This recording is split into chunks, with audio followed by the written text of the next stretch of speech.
आज नवीनच गोष्ट शिकले रमाबाळ. बघा, हाताची बोटं वगैरे सोडून पायाचा अंगठा चोखायचं चाललेलं आहे तिचं. मी असं ऐकलं होतं की पायाचा अंगठा चोखलेला चांगला असतो. तर मला पण काही एवढी माहिती नाही, पण तुम्हाला माहिती असेल तर मला नक्की सांगा, लहान मुलं पायाचा अंगठा का चोखतात. तिच्या तोंडातून पाय काढला तर किती चिडली होती बघा. मग तिला थोडं आवरून वगैरे घेतलं. मग अनिकेत म्हटलं, चला तुम्हाला बाहेर कुठेतरी घेऊन जातो फिरायला. मग आम्ही आलो होतो महाराजांचं दर्शन घ्यायला. मी पिल्लूला दाखवत होते, बघ बाई, हे महाराज आहेत आपले, यांच्यामुळं आपण आता सुरक्षित आहोत. मग त्यानंतर बाहेर बघितलं तर बाहेर थोडा थोडा पाऊस चालू झाला होता. मग अनिकेतने आम्हाला घेऊन गेला डॉमिनोन्सला.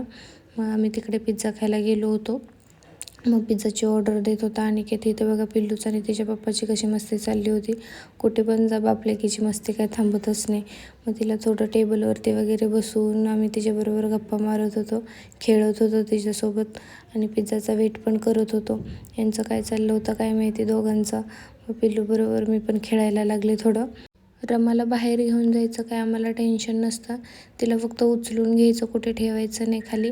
उचलून घेतलं की तिला पण आवडतं. तिला पण, आम्हाला असं वाटतं की तिला पण असं बाहेर एक्सप्लोर करायला आवडतं, वेगवेगळ्या गोष्टी बघायला आवडतात. बाहेर गेले की नुसतं तिचं लक्ष इकडं तिकडंच असतं. लाईटिंग बघत असते, माणसं बघणं चालू असतं. इथे बघा बापलेकीचं काय चालू होतं. बटरफ्लायला माझ्याकडे ठेवून आणि किती गेला पिझ्झा आणायला. मग शेवटी आला पिझ्झा. इतका वेट करत होतो आम्ही, अर्ध्या तासाच्या वर गेला टाईम तरी आला नव्हता. मग काय खाऊन बघितलं तर टेस्टी होता फारच. मग गेलो बाहेर, तर बाहेर येत होता थोडं थोडा पाऊस लागला होता. मग गाडी वगैरे आम्ही पुसून घेतली स्वच्छ आणि गेलो घरी. तर घरी गेल्यानंतर अनिकेतने आम्हाला घरी सोडलं आणि तो परत बाहेर गेला निघून. मग पिल्लूला मी इथं खाली टाकलं होतं, कारण की बराच वेळ तिला मी उचलून घेतलं होतं.